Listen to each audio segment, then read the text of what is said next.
Well, what is up, everyone? Welcome back to Kitchen Table TCG. My name is Louie, and I am joined by the one, the only, the number one sorcery content creator in the world, Netherlings. What is up, my friend? What's up, nerds? I'm happy to be here. I'm ready to do this. Excited to catch this game. Dude, your content is so much fun. Netherlings is the meme content creator in sorcery. So go subscribe to Netherlings' channel because his content is so funny. It's like my favorite. It's so good.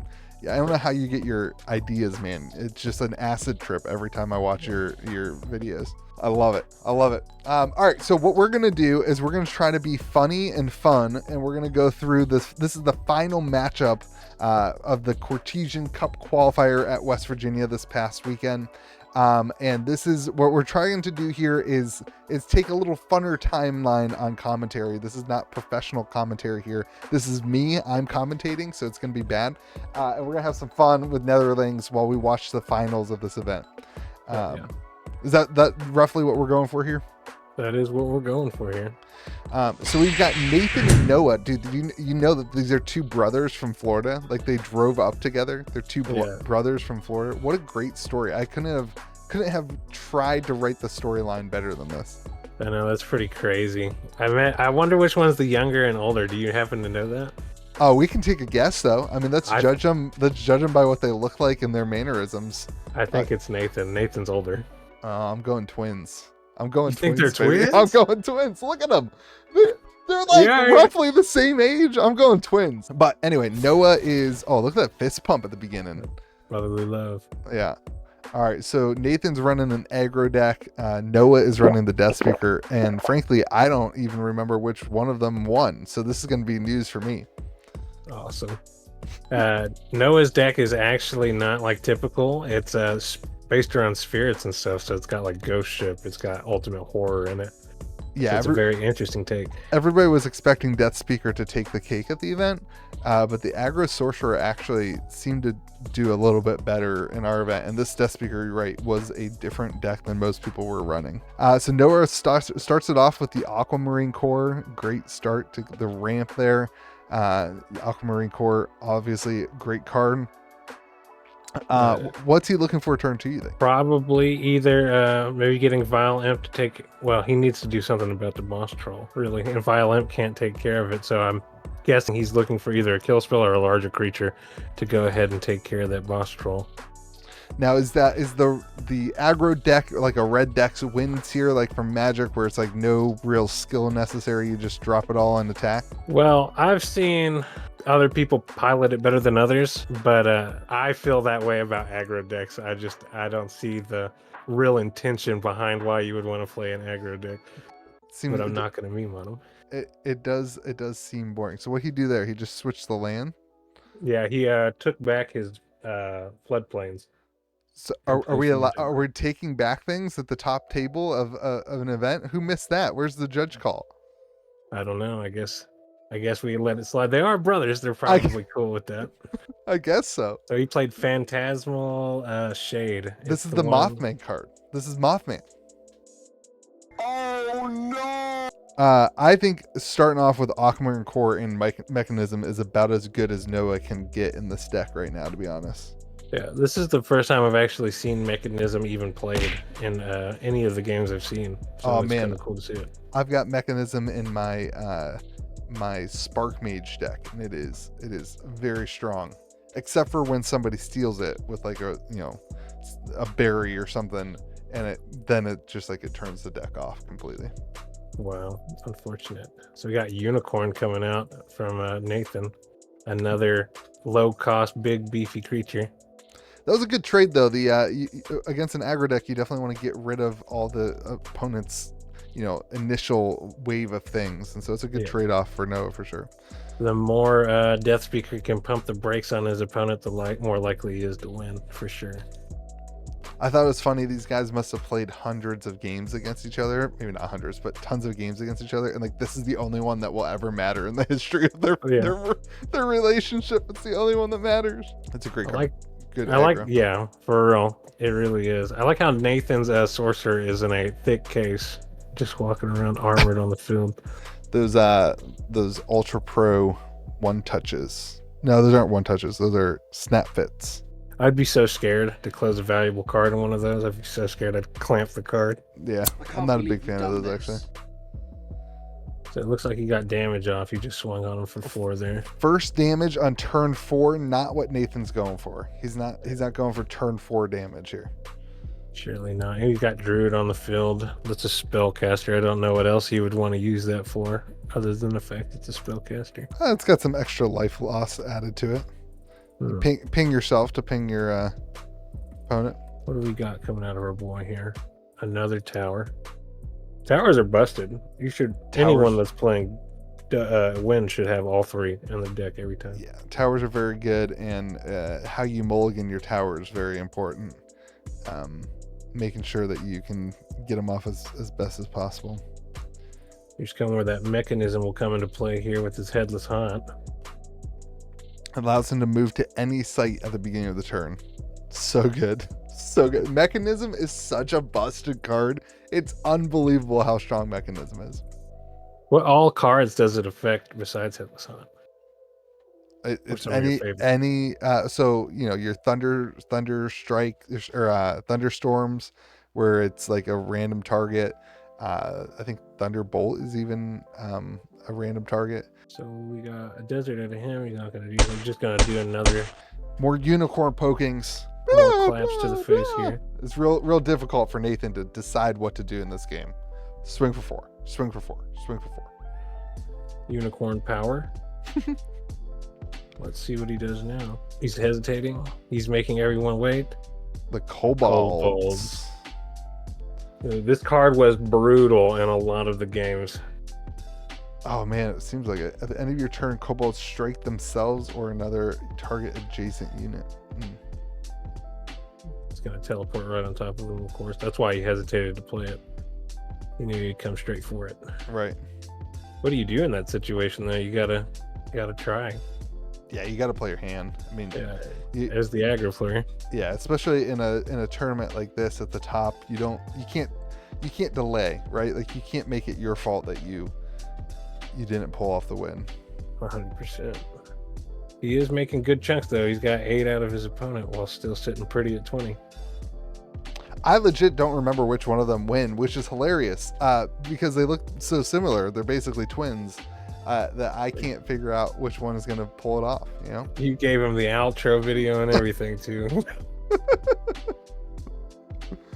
Let's see. So I do know that they split the prize pool at the end. Oh, that's what's up. They split the beta box and they pulled a foil Philosopher's Stone that I bought. Did you know that? No, I did not know that. That's awesome. They pulled a beta Philosopher's Stone foil Philosopher's Stone out of their prize box. That's pretty cool. What a story to tell in the future, huh? The 2 brothers from Florida. The whole thing is just such a wild timeline. I heard one of them are coming to the event this weekend too. I don't remember which one it was, but one of them showing up there too. Oh, that's awesome. That's crazy to me. We got a Quagmire. Everyone on stream tripping over the Quagmire. I'll explain when it happens. Why everyone was like, what is happening? What is going on? Is this man throwing?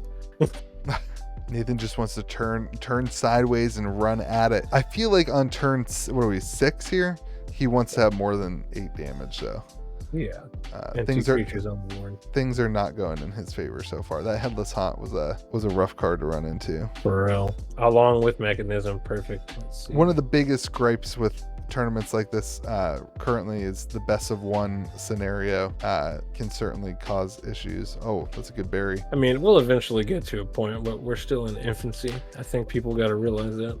Listen, games were going quick though. We were burning through at the tournament. We were burning through. So like I think we probably could have gotten away with a best of 3. Kobolds comes in. So what did he do? Attack the site, or is he attacking the surveyor here? Probably attacking the surveyor here, right? Oh, no. Maybe attack the site and then pings the surveyor. Did he play the violent? Did he take that back too and play the violent before? I'm not sure. Well, he did because no, it didn't take damage. I think this is interesting. This is where it started happening, right? Quagmire is active in the bottom. Until next turn, units are immobile while they occupy nearby sites. Yeah, they were wondering about the unicorn. If you notice, the unicorn is still untapped and did nothing with it that turn. Now he buries everything with Earthquake, one of the most cracked cards in the entire set. So good. Such a good card. I would like to see more removal pop up and more quicker removal pop up in Arthurian Legends. That will solve some of the aggro game that's being played right now. What do you think about being able to cast on enemy turn? No, I don't think the game needs that because you're moving around so much and there's so much like chess-esque like planning for what your opponent might do next turn. I'm not sure it needs it so far. Yeah, I don't think I want it because that gives it a more distinct feel from Magic too. It's something that only Sorcery has. Yeah, you gotta be good enough to play on your opponent's turn on your turn. The Dragonettes. Little baby dragons. Another one of those cards that are in every single aggro deck.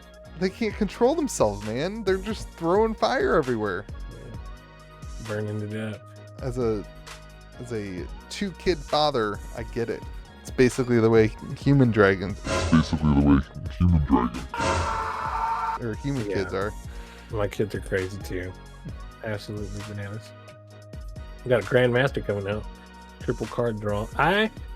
It gets played a lot. I don't know if this card is going to survive forever with it being a 6-drop and it having no attack. I disagree. I think it only gets better as you get more ramp. As the game gets more ramp in it, it gets better. I'm so scared of that card. It feels like a huge load for 6 and then not to do anything if you don't have extra mana. Wait, you can at least you can block with it, right? You prevent yourself from taking damage with it. It's a great card. He does get to avoid the 1 ping from the dragon this turn because of it. That's game changing. Against an aggro deck, that's game changing. True. With only 20 life and you can't go above it. It's true. That's a rule that I can see end up change in the future. Yeah, where you can go above 20. Yeah. What do you think about healing after entering Death's Door? No, I don't like that. You're at Death's Door. That's the game, man. I don't want to ever see anything that brings you back from Death's Door either. Probably a good idea. It's an important mechanic. It's what adds tension, a lot of tension into the game too. You don't want to disrupt that sanctity of that. He's not even running Geistwood. He's not even running the Death Speaker's not even running the Geistwood build with Grandmaster Wizard, the combo where you get to draw lots of cards.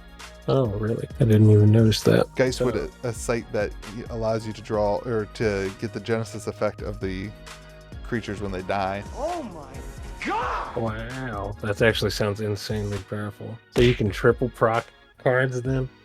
Yeah, so you Geistwood. It's the real play is you play your Grandmaster Wizard onto you get it onto Geistwood, and then you use Pact with the Devil to draw 6 cards essentially when you die on with a Grandmaster Wizard on Geistwood. Oh my god! And there's no card hand limit either in this game. Then you filter that all into a Nimbus Djinn, and you just empty your hand at your opponent. Nimbus Djinn is cracked. That card is nuts. Get the kobolds out of here. Oh, we got another Mothman. What's that MetaZoo card doing on the table? You just Sharpie the edges. All right, the Dragonette swings in. Coming in hot. Pun intended. Trades with the Shade.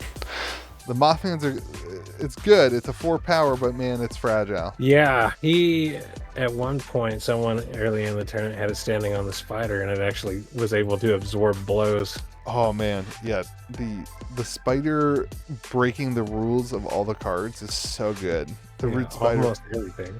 Yeah, Root Spider, a staple of Sorcery for a very long time. Root Spider might be the first, if it ever needs to be banned, it might be the first banned card, I would say. It is running a lot of decks. Do we just have double fire bolts? So 6 damage with what a strength. I think he was holding 3 in his hand. I don't remember quite, but wow, all direct. That shade would have been in the way of that. So now you're sitting pretty. If you're Nathan, you're like, man, I can't wait to tell my mom that I beat my brother. That phone call on the way home, that's got to be great, right? He beat me, and he's sitting right next to you. I don't know what to do, Mom. He won the game. I'm kind of feeling sad. What does Mom do? You congratulate one brother or console the other. Oh, the great dilemma of parenthood. Ooh. Lord of the Void. I just feel bad if Noah had beat him multiple times previous to the tournament. I knew this was gonna happen. He already knew the outcome. Yeah. That'd be awful. So something we can't see here, Nathan had Wall of Flame in his hand, and because he played that Lord of the Void, he removed his possibility of getting 6 mana to finish him off. Oh. I get him to this door. Because I'm pretty sure he's still holding another Firebolt, and he has the Wall of Flame. He's thinking hard down there. I can see him. Yeah.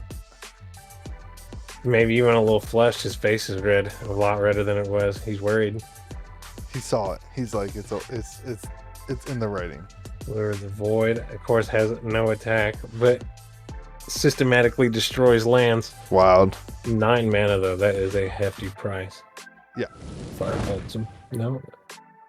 Violent. Another Violent. just such a good card. So much utility. Just I can't think of a better red card to make in really, any game. it's like just a basic good. It'll probably be bread and butter for a long time to come. When they start power creeping Violent, we know we're in trouble. Oh no. I want to go back to the idea that Noah has 2 cores and the mechanism. That is what he wants to see at the beginning of this, in this game. He had all the tools to make this work. Just played a mirror image. I wonder what he's copying. Hounds of Honduras on the field. Probably copied the floodplain, I would guess. Maybe so. Uh-oh, Ghost Ship coming out too. That's a heavy mana play. Hounds of Honduras having every mechanic other than life gain. That's like one of my favorite cards, dude. That card is so cool. Huge threat too. I guess he just played it in front of him to body block though. No huge starlight spot for him in this game. Noah just on his toes the whole time. Waiting. On his heels, sorry. Not toes. Heels, backwards. He's moving forward. What does it mean? He's scared of Ghost Ship. He's got to keep some minions on the board is the problem. He's got to... Because he's still got to get him to Death Door and then figure out, the kill. Oh, he's on Death's Door. I don't know about you, but charge in this game is terrifying compared to other things. Because we're on Death's Door. That was his 3rd and final Firebolt in his deck. Oh, we're not on Death's Door. What happened? We gained life. We're still in it? We're still in it, baby. They're both staring intently. Noah just wondering how can he come back. There's no... At this point in the game, I think card draw is the issue. Where there's just not enough cards that Noah can draw to come back from 3 to 19. Quite a bad spot. Even with the Grandmaster Wizard. He's like, no. Louis, I didn't know that card was about to be played. Not gonna lie, I look great right now.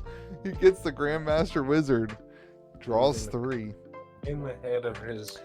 See, in this scenario, right, the Grandmaster Wizard's acting as a blocker and getting him more cards. It's everything you need if you're in the scenario. It's true. It's a great card. Did he ever cast his Grandmaster Wizard from the graveyard? I wonder. I don't know. More Lord of the Void. I'm gonna read it a second time, baby. This repetition is education. So you got to move into each. You can just kind of move through all the sites and remove all the land. Yeah, basically, if the only thing they have is a bury or a projectile to get you, they'll never get you. But he's also got a dilemma because he can't do it to the... That's why he moved forward. The land under the avatar cannot be taken. So he'd have to take a couple turns to get to the top. He Nimbus Gen, got rid of Ultimate Horror, then swung with Ghost Ship, which reads, whenever a Ghost Ship enters a site from the void, you may summon a spirit from any cemetery to its location. Yeah, so gets it with the Ghost Ship. Impressive play with the Ghost Ship, Ultimate Horror, Nimbus Gen. Pretty insane. Well thought out. Now has a massive Ultimate Horror on the board with Airborne and Voidwalk, and got to summon out all of his dead Voidwalk minions to the nearby site or void. All of a sudden, back in the game, ready to call his mom on the drive home and just rub it in his brother's face. The comeback There will be no sharing of cards after this. No. Except that they do. They shared the prize. Except that they did. Dang My it. narrative. Our beautiful story foiled by brotherly love. So what are you looking for if you're Nathan here? I mean, now all the stuff's on the board. You're kind of fizzled out. I don't even. He doesn't even have Giantess in his deck. He probably would want to get the charge minion in there to try to get him low, but he's already spent all of his fire bolts, so he has no more projectiles. Noah with just a big brain play there with the discard and getting everything back. That I wonder how many times he's done that in the past. I believe in post game he says this is the first time he's even conceived of the combo. That's crazy. That is Yeah. insane. For it just to come live right in front of his face. That's the importance of playing the deck over and over and over again. What a story that it produces in Sorcery too, right? Like the Nimbus Jin discards, Ghost Ship brings it back. Like, but he did get a charge here with the cavalry. Swings in. I believe that 3 will put him on Death's Door. I believe that's what is going on. Yeah, the cavalry does not have any form of projectile, and there's a lot of things in the way between the sorcerer and the Death Speaker. I don't think there's any way that Nathan makes it not onto Death's Door this turn here. So he's got 2 turns to burn, and he's got to come up with something in that time frame. I just like to say the foils from this camera angle change the way the cards look so much that Headless Haunt looks like it's being beamed by the sun. It's awesome. These playmats that y'all had are did you get where did those come from? I had them made. Had the artwork done, had them made. There's only the top 8 were able to get them. No, they'll never be available ever again. That's awesome. Yeah. I love stuff like that, especially when people hold true to it. Yeah. Now the champion playmat, we've used the artwork in the past, and I use it for all of our events. But we did put the the event on it, so it's a little different this time around. Yeah, got a stamp, makes it unique. Yeah, it's our Game Grove belt, which is kind of cool. That is pretty cool. Nathan's thinking. I don't think thinking's going to help him. Oh, and then he uses Headless Haunt's ability just to take him. He says, "No way, brother." Literally, no way, brother. No way, brother. Looks like they're just really having a conversation. I think he realizes he's dead. Yeah. You can see it starting to settle in for Nathan that he was maybe 2 turns away before an amazing combo from his brother. That Headless Haunt plus the mechanism is like the greatest defender I think I've seen. That's actually insane. The Hounds of Andorra should put him to Death's Door there. Nimbus Jin walking over just for posterity here, so there's nowhere that sorcerer can go. He can't not get anywhere. Good move. I love to see players using positioning. I think that's very important. Yeah. It's the chess style of this game. That's what brings out the... And Void Walk makes it so much easier. You utilize those Void Walk cards. Yeah, especially when you can just play them on the other side of the map. That's pretty wild. You just played double Headless Haunt. He's got triple defender. No matter what happens, he's all over it. So what do you choose to kill him with here? If you're Noah, what do you pick? Ultimate Horror. Yeah. It's the big baddie coming in hot. Actually, I'm gonna disagree with you. If I'm Noah here, I move the Nimbus Jin and I discard that Grim Reaper. Just thunderstrike him. Get out of here. Past turn, so this is his last round. He is on Death's Door, but what can he do? He's gonna play Wanted and curve the bullet. So if he was playing any sort of lightning or air, he could have a lightning or whatever, the thunderbolt or whatever, that's a random unit anywhere. It's the only thing you could be looking for. He's not running any of that. He's in earth and fire. Another one he could do. Oh yeah, that is in his deck. That would save him, but I don't know if he ever draws it. He's a one. Yeah, it's just got one. That is rough. There was an answer the whole time. He just couldn't get to it. Really thinking here. Common sensing. I'm not sure what he's common sensing for. Yeah, I gotta find it. Violem's too far away for him.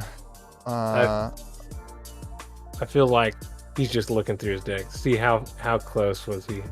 How close was he? Is there anything he can get? Is there anything he can hope for? What could he bury? What could he firebolt to make room? Just nothing. Even if you bury the Ultimate Horror or the Nimbus Jin, you die to the Ghost Ship. Says you've got 700 damage on the board. I don't think I can make it. Starts shaking his head. He's running through right now in his brain. He's like, man, I'm going to have to deal with this for the next 3 weeks. For real. He's going to loom it over me. He's going to hang the playmat up on the wall above his bed. There it is. The friendly brotherly handshake to finish it off. Yeah, he had that the wall of flame there in his deck, in his hand. And then Noah walking it through. Even if you did something, I was going to bury this. You were not even close, brother. What a great game of skill and mastery of moving things around the board. What are your takeaways of the game from that one? My biggest one is that Death Speaker can take out aggro because I play Death Speaker and I'm more confident in the upcoming battles I will have to go through because of this. Listen, I play Death Speaker too. My gameplay of Death Speaker did not look anything like that. That was wild, and it's so different than the other builds that are going around. I mean, it's just so air heavy. I mean, he's not running violent. It's pretty nuts. I've never seen anyone play spirits at all to that effective at all. So that was pretty cool. Absolutely wild. Congrats to Noah. Still don't know. I still can't figure it out. Who names their 2 kids who are definitely twins? Both start with N. N. It's not fair. It's not fair to anybody else. Congrats to Noah on the win, and congrats to both of them pulling the foil of Philosopher's Stone. What a great time that everybody had. It was a really big win for everybody. They're really awesome just to see these things casted and getting to see these stories and just these events and watching people's decks, and it's just a great old good time to see all this stuff coming out. Yeah, absolutely. And everybody go subscribe to Netherlings over on YouTube. I'm sure you did a fantastic job of cutting this all up and making it fun. And dude, your content is so much fun. I'm so thankful that you're in our community. I appreciate that. I'm glad to be here. Yeah, keep up the good work, my friend. Everyone, remember to be kind to the people around you. Check out the next gameplay footage whenever we do this again, and we'll see you again next video.